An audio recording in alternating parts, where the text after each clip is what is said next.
नमस्कार। हम सभी पर महाराज जी का आशीर्वाद और बजरंगबली जी की कृपा सदैव बनी रहे। सब सुख लहे तुम्हारी शरणा, तुम रक्षक काहू को डरना। इस कलयुग में हनुमान जी ही एकमात्र सहारा है जीव मात्र के लिए, और हनुमान जी की ही शरण में जाने के बाद जीव का कल्याण संभव है। तमाम तरह की जो व्याधियां हैं, परेशानियां हैं जीवन में, उसका निराकरण हनुमान जी की शरणागति में ही है। हनुमान जी के कई पाठ हैं। आज हम सुंदरकांड पाठ की बात करेंगे। तो सबसे पहले जो प्रश्न हमारे मन में आता है वो ये है कि हनुमान चालीसा जब सर्व फलदायी है, सभी मनोकामना पूर्ति हनुमान चालीसा से हो जाती है, तो क्या सुंदरकांड का पाठ करना आवश्यक है? तो स्वाभाविक सी बात है, बिल्कुल करना चाहिए। जब हम हनुमान चालीसा का पाठ करते हैं, जब हम ईश्वर के शरणागत होते हैं, उनकी भक्ति करते हैं, उनका कोई पाठ करते हैं, तो इसका मतलब सिर्फ यही होता है कि हमारे हृदय में प्रेम की धारा बहे, हमारे मन में, हमारे हृदय में प्रेम प्रस्फुटित हो। जब किसी के प्रति भी हमारा प्रेम प्रस्फुटित होता है, जागता है, तो उसके बारे में ही हमारी जिज्ञासा और बढ़ती है, और भी जानने की, और भी उसके बारे में जानकारी प्राप्त करने की, उसकी लीलाओं को श्रवण करने की हमारी इच्छा उत्पन्न होती है। तो सुंदरकांड में जो हम हनुमान चालीसा का पाठ करते हैं, उन्हीं हनुमान जी का एक विस्तृत लीला वर्णन है सुंदरकांड। सुंदरकांड श्री हनुमान जी का एक बड़ा ही सुंदर चरित्र वर्णन है। ये एक तरीके से हमारे प्रेम को सिद्ध करता है हनुमान जी के प्रति, कि अगर हमारे मन में इच्छा जगती है तो हम सुंदरकांड का पाठ श्रवण करते हैं या पाठ करते हैं, या किसी भी प्रकार से हम इस कार्य में शामिल होते हैं जिसमें हनुमान जी की लीलाओं का वर्णन हो रहा है, तो ये आपके प्रेम को सिद्ध कर रहा है। इसलिए जो भी हनुमान जी के प्रति भक्ति भाव रखते हैं, बताने की आवश्यकता नहीं है, वो उनके लीलाओं को श्रवण करना चाहेंगे ही, सुंदरकांड का पाठ करना चाहेंगे ही। उनकी जिज्ञासा मन में होगी विभिन्न पाठों के बारे में जानने की, मंत्रों के बारे में जानने की लगातार।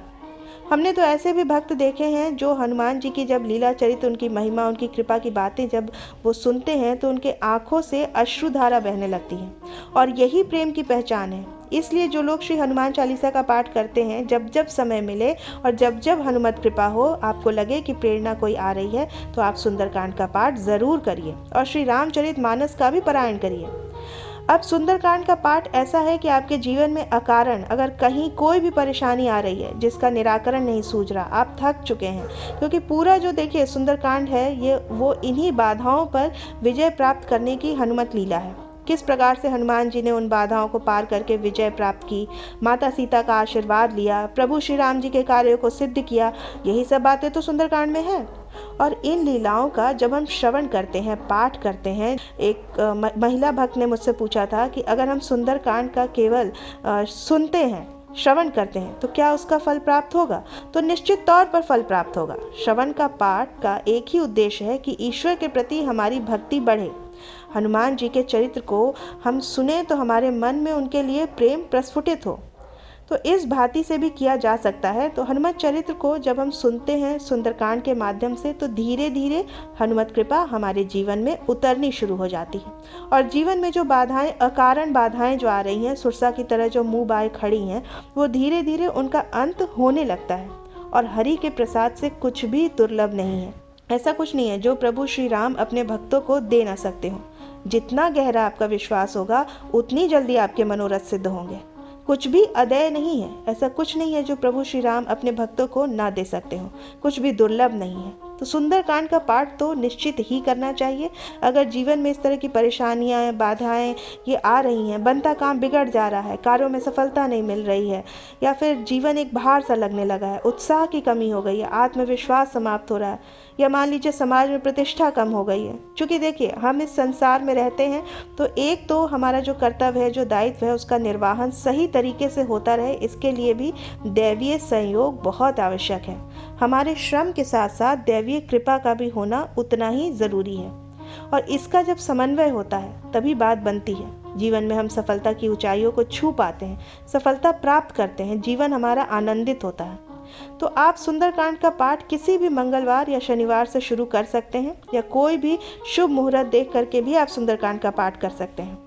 विद्वानों ने, संतों ने 2 समय बताया है सुंदरकांड के पाठ करने का। एक तो आप सुबह कीजिए ब्रह्म मुहूर्त में, सुबह 4 बजे से लेकर के 8 बजे तक कीजिए तो अति उत्तम है, और नहीं तो दूसरा फिर कीजिए तो संध्या कालीन में कीजिए।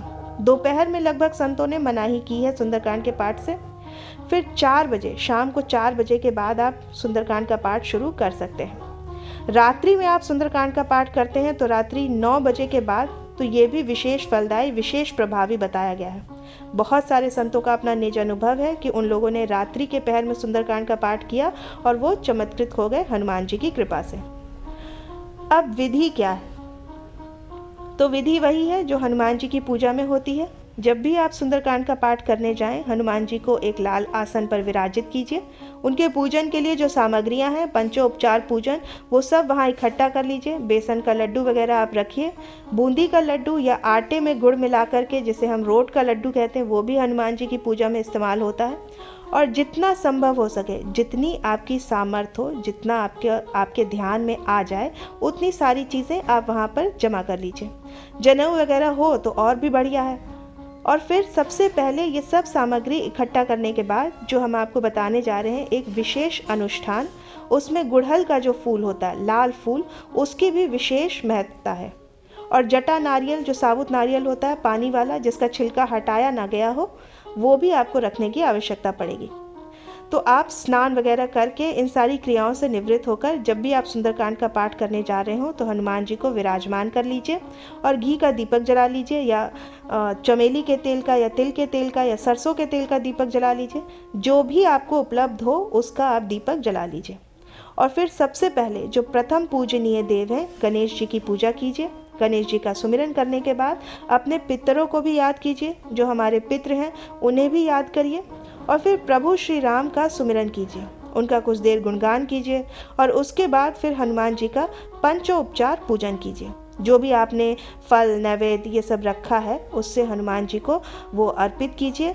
प्रार्थना कीजिए, हाथ में जल लीजिए और उनसे प्रार्थना करके कहिए कि आप 11 दिन, 21 दिन या 41 दिन, जो भी आपका आप पाठ करने जा रहे हैं, आप मनोरथ को पूर्ण कर दें। जो भी आपके मनोरथ हैं या आप चाहते हैं कि आपके जीवन में कल्याण हो, हनुमान जी को गुरु की भांति आप पर कृपा करें।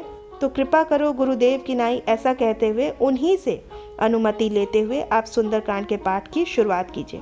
और सुंदरकांड के पाठ के बाद जब हनुमान जी को आप भोग लगाएंगे तो एक विशेष विधि है, और वो ये है कि संतों का कथन है, ये देखा गया है कि गुड़हल का जो लाल फूल होता है उसको जब आप अर्पित करें तो उतने ही बूंदी के लड्डू भी आप अर्पित करें। बूंदी का लड्डू या बेसन का लड्डू या फिर रोट वाला लड्डू, उतने ही अर्पित करें। जैसे अगर आपने 5 हनुमान जी को गुड़हल का फूल अर्पित किया है तो 5 लड्डू भी उनको अर्पित कीजिए। जितने फूल उतने लड्डू आपको अर्पित करने हैं। फिर उस तरह से करने के बाद अपनी मनोकामना मन में कहते हुए उनको ये सारी चीज़ें अर्पित कर लीजिए। और पाठ की समाप्ति के बाद जो आपने जटा नारियल रखा है उसको अपने ऊपर से 7 बार घुमा करके, उसके बाद अगले दिन या उस समय ही मौका मिले तो आप मंदिर जाएं और उस जटा नारियल को वहीं अर्पित कर दें। इससे क्या होगा? इससे आपके राहु ग्रह की शांति होती है। जो राहु ग्रह की मुश्किल स्थिति जीवन में आ जाती है, उसकी शांति आपको प्राप्त होगी।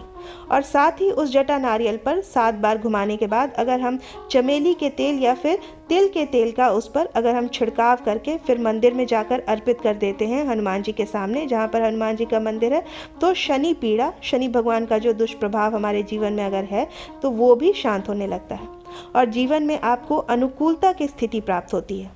तो निश्चित तौर पर हनुमान जी की कृपा हमें प्राप्त होगी। ये तो अनुष्ठान के तौर पर भी किया जा सकता है, और अगर आप जब जब मौका मिले, जब जब हनुमान जी की प्रेरणा हो, तब तब भी आप पाठ करके ऐसा कर सकते हैं। यानी अनुष्ठान में भी यही विधि रहेगी, और अगर हम एक दिवसीय पाठ कर रहे हैं तो उसमें भी यही विधि रहती है। तो हनुमत कृपा हमें प्राप्त होती है। तो सुंदरकांड जो है, जिसमें प्रभु श्री राम जी के कार्यों को सिद्ध किया है श्री हनुमान जी ने, दुर्गम से दुर्गम कार्य को जो सिद्ध करने वाले हनुमान जी हैं, वो हम जैसे लोगों के कार्य तो बड़े ही छोटे हैं, उनके लिए कुछ है ही नहीं। इस भाव से सुंदरकांड का पाठ करेंगे तो निश्चित ही हनुमान जी की कृपा हमें प्राप्त होगी, और इसमें कोई दो राय नहीं है। इसलिए हर प्रकार के शंका को मन से निकाल करके, हर प्रकार के किंतु परंतु को निकाल करके हमारी कोशिश यही होनी चाहिए कि हमारे प्रत्येक कार्य से, जो कुछ भी हम श्रवण कर रहे हैं, दर्शन कर रहे हैं या पाठ कर रहे हैं हनुमान जी के, उसमें हमारे विश्वास, हमारी श्रद्धा दृढ़ हो, तभी हमें हनुमत कृपा प्राप्त होगी और हमारे सारे मनोरथ हनुमान जी पूरी करेंगे। दूसरी बात जो हमें ध्यान में रखने वाली है वो ये है कि जब हम लोगों से मिलते हैं तो कहीं भी कोई भी हमारी श्रद्धा को आघात ना पहुंचाए, इस बात का हमें ध्यान रखना चाहिए। हमारी श्रद्धा को कोई चोटिल ना करे। नहीं तो बहुत बार ऐसा होता है कि बहुत सारे ऐसे लोग जीवन में हमें मिलते हैं जो जब आप अनुष्ठान में होते हैं तो आपको कुछ लोग ऐसे मिल जाएंगे जो आपसे कहेंगे, आपसे पूछेंगे, ये आप क्या कर रहे हैं, ये करने से आपको फ़ायदा हुआ, आपको कुछ मिला, कुछ प्राप्त हुआ, आप किसी को जानते हो जिसको ऐसा करने से फ़ायदा हुआ हो। तो इस तरह के जो प्रश्न होते हैं वो ये लोग पूछने लगते हैं। यानी तात्पर्य ये है कि ऐसे लोगों से बचें जो आपके विश्वास को, आपकी श्रद्धा को आघात पहुंचाते हों, चोट पहुंचाते हों, तोड़ते हों, आपकी भक्ति को खंडित करने में लगे रहते हों। तो ऐसी चीज़ों से बचने की आवश्यकता होती है।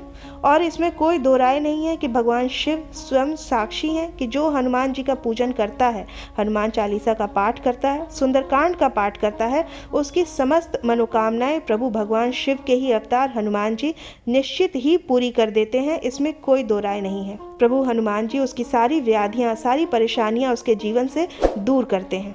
तो मैं आशा करती हूँ कि आज की ये जानकारी आपको अच्छी लगी होगी। आप अपनी प्रतिक्रिया हमें कमेंट सेक्शन में लिखकर ज़रूर बताइएगा। हम इस अंक को यहीं विराम देते हैं। मिलते हैं आपसे अगले अंक में। तब तक के लिए जय श्री राम, जय बाबा की।